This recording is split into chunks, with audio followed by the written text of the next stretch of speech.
Chapter 8 of Famous Men of Greece. Recording by Philippa Jevons. Famous Men of Greece by John H. HAAREN and A. B. Poland. Chapter 8 Agamemnon. Agamemnon, King of Men. The early kings of Mycenae were descendants of Jupiter.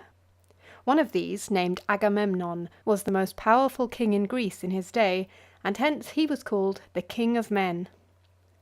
During his reign occurred the famous Trojan War, which is supposed to have taken place about 1200 years before Christ. All the most famous heroes in Greece took part in it. The story of the events that brought it on is full of interest. A wonderful wedding took place in Greece.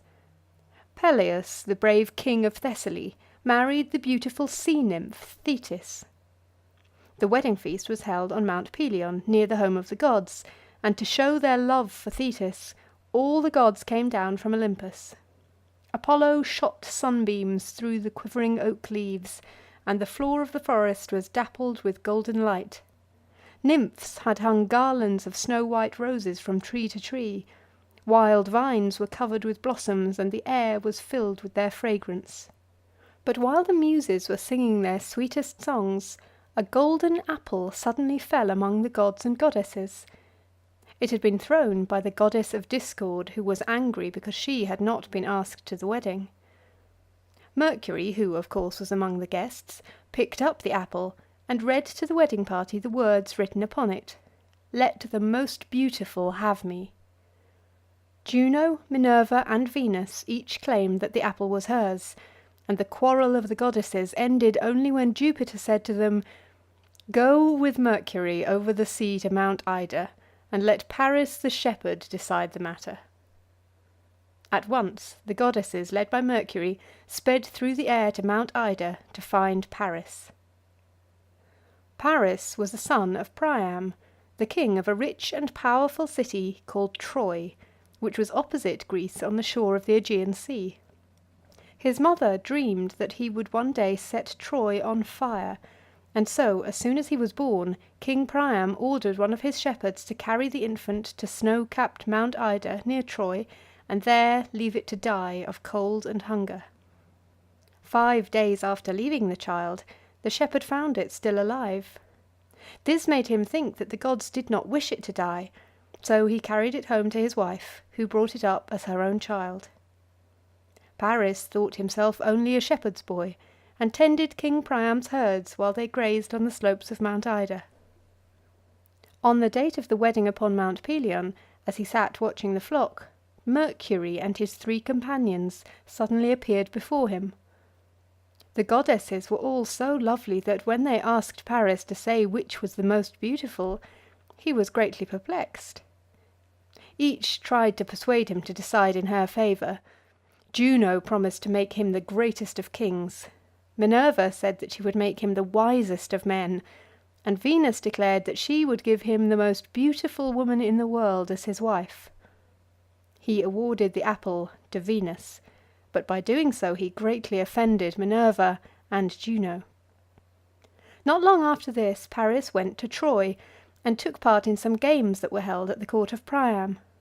These games were wrestling, boxing, and running races, and the unknown shepherd carried off many prizes. It was soon found out who he really was, and Priam heartily welcomed him home. Meantime, Venus had not forgotten her promise. She advised Paris to sail to Greece, where he would find the most beautiful woman in the world. This was Helen, the wife of Menelaus, king of Sparta. Paris went to Sparta, and with the help of Venus won the heart of Helen, and took her away with him to Troy.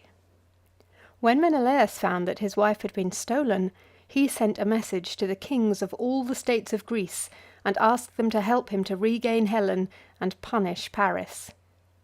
Now 30 or more of the kings had wished to marry Helen before she had chosen a husband, and all had sworn to aid the one chosen if any one should ever try to take her away from her husband.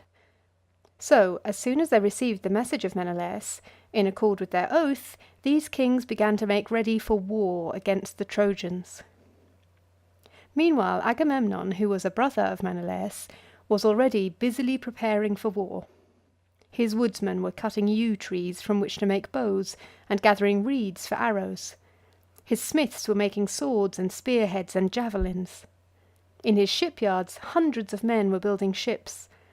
The roads were alive with countrymen bringing in loads of wheat, barley, bacon, and olives to store in the vessels.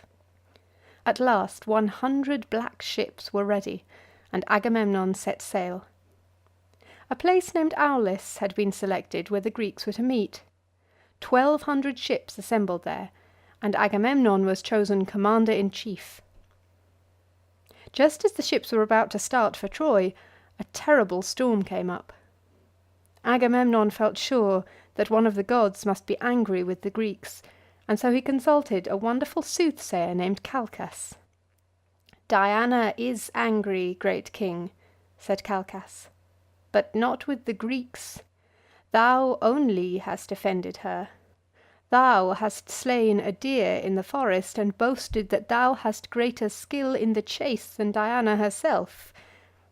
Never, O king," he added, "can the storm be lulled until thou hast offered thy daughter Iphigenia as a sacrifice on the altar of Diana."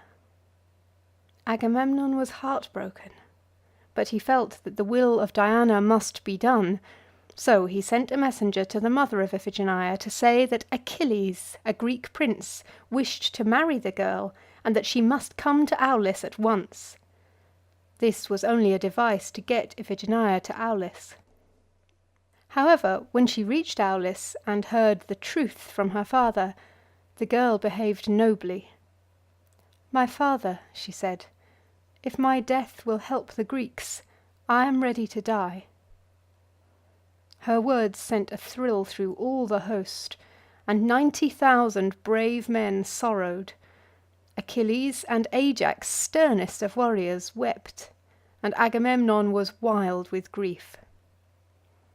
While the girl was lying upon the altar and the priestess of Diana was standing near, the goddess, watching from Olympus, was moved to pity. And just as the father had lifted his sword to slay the girl, a cloud as bright as shining snow appeared above him. Diana stepped from the cloud, lifted the girl from the altar, and carried her through the air to one of her temples, where she made her a priestess. On the altar lay a white fawn, which was sacrificed instead of Iphigenia. And now the fairest winds blew, the sails of the Grecian ships were set, and the fleet sailed swiftly to Troy, and the siege of that city began. End of chapter 8.